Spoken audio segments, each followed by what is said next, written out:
اعوذ باللہ من الشیطان الرجیم بسم اللہ الرحمن الرحیم وبہ نستعین وہو خیر ناصر و معین۔ مومنین کرام، السلام علیکم ورحمۃ اللہ وبرکاتہ۔ آج کا سوال یہ ہے کہ دیوانہ کون ہوتا ہے، مجنون اور پاگل کسے کہا جاتا ہے؟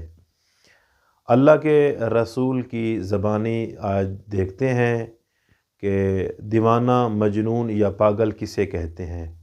ایک دن پیغمبر گرامی اسلام اپنے صحابہ کے ساتھ ایک سفر پہ جا رہے تھے تو اللہ کے رسول کیا دیکھتے ہیں کہ لوگ ایک جگہ پہ اکٹھے جمع ہوئے ہیں۔ تو رسول اللہ صلی اللہ علیہ وآلہ وسلم نے پوچھا کہ آپ لوگ کس وجہ سے یہاں اکٹھے ہوئے ہو، کیوں ہجوم کیا ہوا ہے آپ لوگوں نے؟ تو یہ لوگ کہتے ہیں کہ یا رسول اللہ، یہاں ایک دیوانہ ہے جو اس کی حرکت کو ہم دیکھ رہے ہیں۔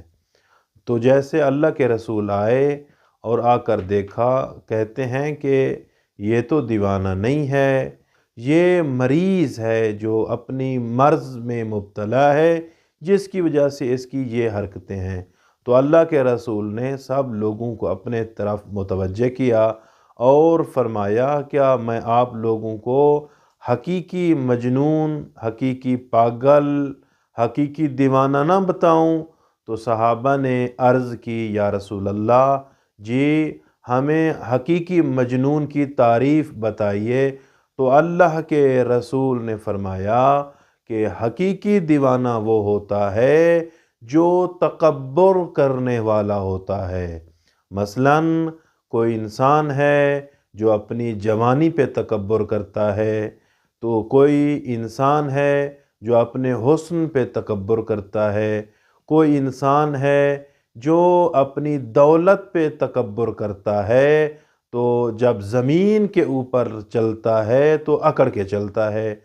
ٹھیک ہے، تو اللہ کے رسول نے کیا فرمایا کہ جو انسان روئے زمین کے اوپر اکڑ کے چلتا ہے، اور جو انسان اپنے مال اور دولت کی وجہ سے تکبر کرتا ہے، یا اپنی جوانی کے اوپر تکبر کرتا ہے، یا اپنے حسن کے اوپر تکبر کرتا ہے، وہ انسان در حقیقت وہی مجنون اور دیوانہ ہے، وہی حقیقی پاگل ہے۔